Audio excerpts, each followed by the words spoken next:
Bonjour tout le monde, aujourd'hui je vais vous faire une petite comparaison, donc ce sera la quatrième vidéo du corps christique. Je vais vous faire une petite comparaison entre le Christ et Horus. Pourquoi? Parce que c'est une histoire qui est complètement, où on peut même faire une parallèle et vraiment comprendre pas mal de choses entre ces deux histoires qui se ressemblent beaucoup.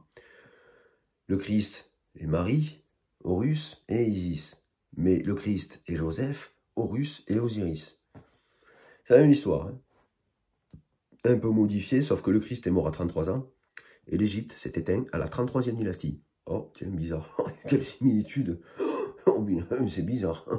Oh, mais tiens. Et le corps possède 33 vertèbres.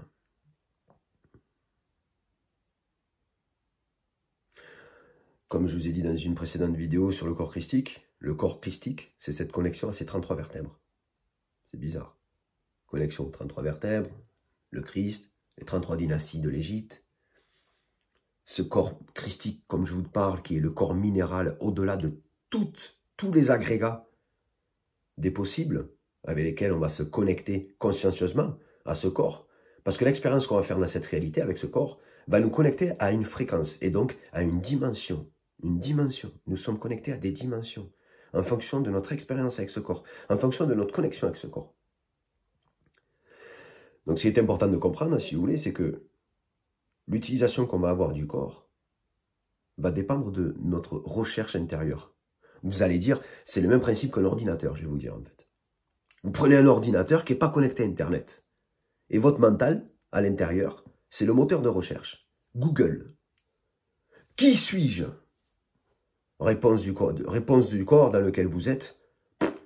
Connexion Internet interrompue. Il n'y a pas de connexion Internet. C'est sûr que s'il n'y a pas de connexion Internet, vous pouvez vous poser la question « Qui suis-je » avec le mental, vous n'aurez aucune réponse. Ben non, parce que si vous êtes enfermé dans le mental et vous êtes enfermé dans votre esprit, vous êtes comme un ordinateur qui n'est pas connecté à Internet. Il ne veut pas se connecter à Internet. Non, il veut se protéger. Il veut se protéger parce qu'il a peur. Il a peur de se connecter, d'ouvrir son esprit à une plus grande réalité. Il a peur qu'on le pirate. Il a peur qu'on lui modifie des pièces à l'intérieur de son ordinateur. Il a peur qu'on lui mette des logiciels qu'il ne peut pas comprendre. C'est ça, quelqu'un qui ne veut pas se connecter à la réalité pour ce qu'elle est. C'est un ordinateur qui reste chez lui.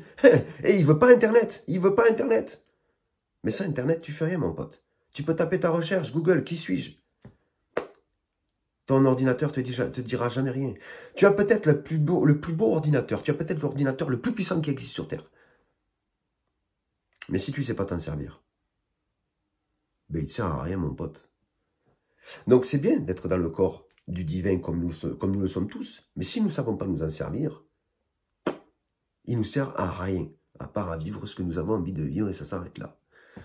Donc ce corps dans lequel nous sommes incarnés, c'est tous les possibles. Tous les possibles.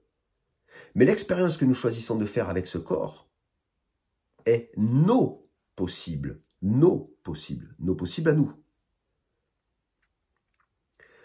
Aller chercher des fréquences supérieures, aller chercher des fréquences plus hautes, c'est aller chercher une connexion et une compréhension beaucoup plus intéressante de ce qu'est le corps, beaucoup plus puissante. Un intellect plus intéressant et une manifestation de ce que nous sommes dans cette réalité beaucoup plus intéressante. C'est-à-dire que là, on est dans une utilisation corporelle, à l'heure d'aujourd'hui, hein, qui est la plus basse des fréquences, vraiment la plus basse des fréquences. On l'utilise par le biais des extérieurs, comme les animaux utilisent leur corps. Le goût, la parole et la sexualité. On vit dans ce que l'on mange, on vit dans ce que l'on dit, et on vit dans notre sexualité, comme un animal. Comme je vous dis, l'animal n'a pas conscience de son intérieur. Il n'a pas conscience de ses intestins, il n'a pas conscience de ses poumons, il n'a pas conscience de toutes ses viscères à l'intérieur. Il n'a pas conscience de son cerveau droit et de son cerveau gauche. D'accord? Alors, si vous voulez savoir à quoi sert une femme pour un homme et à quoi sert un homme pour une femme, posez la question à votre ordinateur dans lequel vous êtes incarné, votre corps. Posez la question à votre cerveau droit et à votre cerveau gauche. À quoi sert le gauche, à quoi sert le droit? À quoi sert le gauche matériel, féminin? À quoi sert le droit spirituel, masculin? Voilà à quoi sert l'homme et la femme dans leur union. Je vous laisse là parce que la vidéo va faire 5 minutes et je reviendrai peut-être plus tard sur ces informations, sur ces explications, pardon. Bonne journée à vous et à bientôt dans une prochaine vidéo.